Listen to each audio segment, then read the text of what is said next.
नमस्कार दोस्तों। आज मैं आपके लिए क्वेश्चन और आंसर लाया हूं और ये बड़े ही इंटरेस्टिंग हैं। ठीक है, और शिव पुराण से ही लिए गए हैं सारे। तो मैं ये नहीं बोलूँगा कि शिव पुराण के अनुसार, मैं स्क्रीन पे ही दे दूंगा शिव पुराण के अनुसार। ठीक है, तो टोटल 10 क्वेश्चन हैं और इसमें पहला क्वेश्चन है, मनु के 9 पुत्रों के नाम क्या हैं?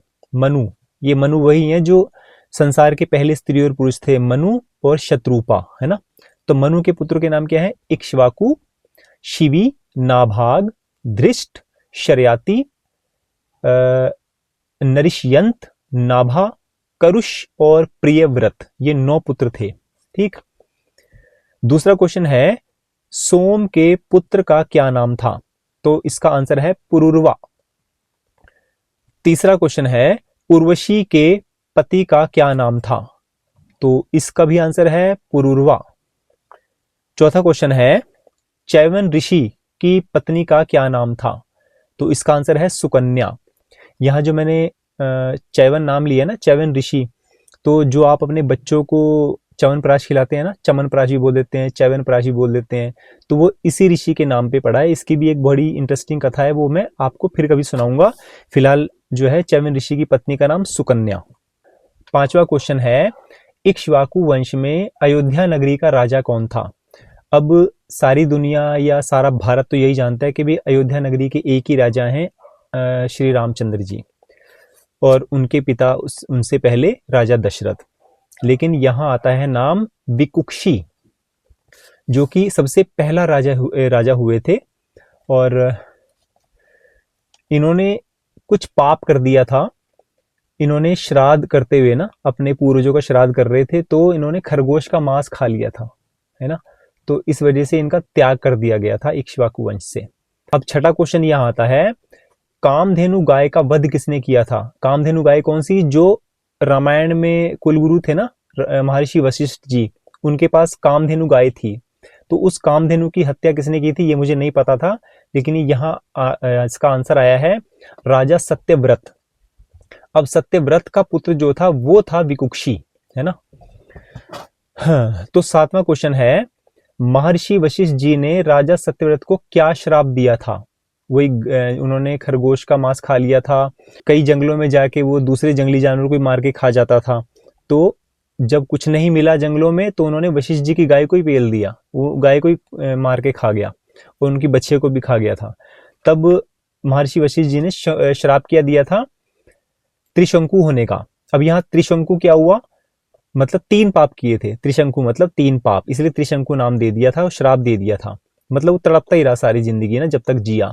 त्रिशंकु माने पहला श्राप, पहला जो पाप था उसका वो था कि अपने पिता की आज्ञा का उल्लंघन करता था। हर बार जब भी वो कुछ कहते थे तो उनकी आज्ञा नहीं मानता था, तो ये उस समय पाप माने जाते थे। आजकल तो औलाद जो अपने माँ बाप को कुछ समझती नहीं है ना। तो दूसरा पाप ये कि उन्होंने वशिष्ठ जी की कामधेनु को मार दिया था और खा लिया था। तीसरा पाप ये कि वो सिर्फ कामधेनु नहीं थी, वो एक गाय भी थी, है ना। और गाय जो है उस समय हर घर में होती थी, तो गौ हत्या का पाप भी लगा हुआ था। तो इसलिए त्रिशंकु नाम दिया था उसको, श्राप दिया था कि तू त्रिशंकु की अग्नि में ही जलता रहे। लेकिन ऐसा हुआ नहीं था। जो हमारे महर्षि विश्वामित्र है ना, वो उनको उस पर दया आ गई थी सत्यव्रत पे, और उन्होंने अपने तपोबल से जो है उसको स्वर्ग भेज दिया था। आठवां क्वेश्चन है, राजा हरिश्चंद्र की माता का क्या नाम था? तो यहां इसका आंसर है सत्यरथा। राजा हरिश्चंद्र बोलते हैं ना कि भी सच बोलते थे हमेशा, तू तो बड़ा हरिश्चंद्र की औलाद आया, डायलॉग है आज के टाइम में, तो ये वही राजा हरिश्चंद्र हैं। 9वां क्वेश्चन है, राजा सगर के 60,000 पुत्रों को किसने भस्म कर दिया था? तो इसका आंसर है कपिल मुनि ने। दोस्तों, मैंने कपिल मुनि का एक ब्लॉग भी बनाया हुआ है, जो कि धर्मशाला में ही है ये वाला मंदिर, तो आप वो ब्लॉग जाके देख सकते हैं। मैंने उसमें इस कथा की जो है चर्चा नहीं की है, क्योंकि मालूम नहीं था, तो अभी शिव पुराण में ये आई है। अब यहाँ बात आती है कि 60,000 पुत्रों को कपिल मुनि ने क्यों भस्म कर दिया था? इसका रीजन क्या था? इसका रीजन ये था कि राजा सगर ने बहुत बड़ा अश्वमेघ यज्ञ किया था। अब अश्वमेघ यज्ञ मतलब जब यज्ञ संपूर्ण हो जाता है ना, तो वो पूरे संसार के भ्रमण के लिए, घूमने के लिए अश्व को छोड़ देते हैं। अश्व माने घोड़ा, घोड़े को छोड़ देते हैं, और उसने अपने कुछ सैनिकों को, कुछ पुत्रों को भी वहां उसके साथ भेज दिया था कि भाई तुम इसके साथ पीछे पीछे चलो कि घोड़ा पकड़ ना ले। लेकिन इंद्र ने वो घोड़ा चुरा लिया था। इंद्र माने इंद्र देवता, जो हमारे स्वर्ग के देवता हैं, इंद्र ने ये घोड़ा चुरा लिया था। अब राजा सगर था, राजा सगर ने ढूंढवाया कि भाई किसी तरह भी घोड़ा ढूंढो, समुद्र खोद डालो। अब पुत्रों ने किया कि 60,000 पुत्रों ने समुद्र को ही खोद दिया, मतलब जो सी था समुद्र को, उसको खोद डाला, लेकिन वो घोड़ा नहीं मिला। अब घोड़ा नहीं मिला तो उस समुद्र में जो है कपिल मुनि तपस्या कर रहे थे। अब जैसे ही खोदते खोदते खोदते कपिल मुनि तक पहुंचे तो उनकी आंखों में, उनके नेत्रों में इतना तेज था कि उनके 60,000 पुत्र जो है वो जल के भस्म हो गए थे।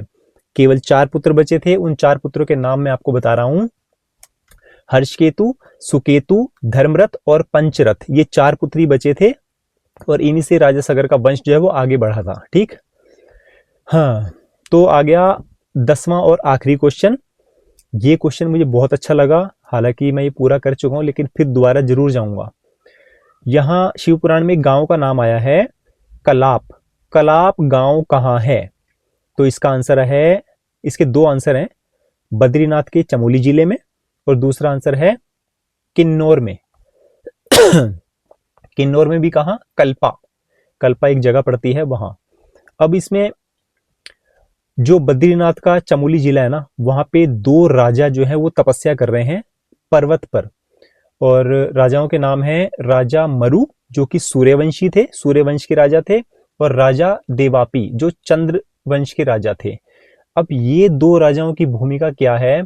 जब कलयुग अपनी चरम सीमा पर होगा, अंतिम सीमा पे होगा, खत्म होने वाला होगा, तो कलयुग के अंत में यही 2 राजा जो है सतयुग की स्थापना करेंगे या धर्म की स्थापना करेंगे, है ना, अपने तपोबल से। और ये आज भी जीवित हैं और वहां तपस्या कर रहे हैं। लेकिन वो एक सिद्ध स्थान है, वहां आपके और मेरे जैसे, मतलब आम आदमी वहां नहीं जा सकता, या यूं कह लो कि नजर से ओझल है वो जगह जहां ये दोनों राजा तपस्या कर रहे हैं। और दूसरी जगह मैंने बोली किन्नौर, किन्नौर में कल्पा, कल्पा में भी जो है वहां से किन्नर कैलाश के दर्शन किए जा सकते हैं। तो मेरा किन्नर कैलाश जाने का भी बड़ा मन है। तो वहां का ट्रैक है काफी लंबा, टफ भी है, तो किन्नर कैलाश का भी ब्लॉग बनाएंगे। तो वहां भी कई सिद्ध मुनि जो हैं किन्नर कैलाश के आसपास जो है तपस्या कर रहे हैं। तो दोस्तों ये 10 क्वेश्चन मैंने आपको बतलाए और इंटरेस्टिंग थे। तो आज का ये ब्लॉग इतना ही था। अभी नेक्स्ट जो है शिव पुराण जो है खत्म होने वाला है। मुश्किल से कितने पेज रह गए होंगे, 50-60 पेज हैं ऊपर। इसमें से कई चीजें रिपीट की हुई हैं, तो मैं वो चीजें हटा रहा हूँ, उसको नहीं बता रहा हूँ, है ना। तो मेरा ये ब्लॉग आज इतना ही था। अभी दीजिए इजाजत। जय श्री राम।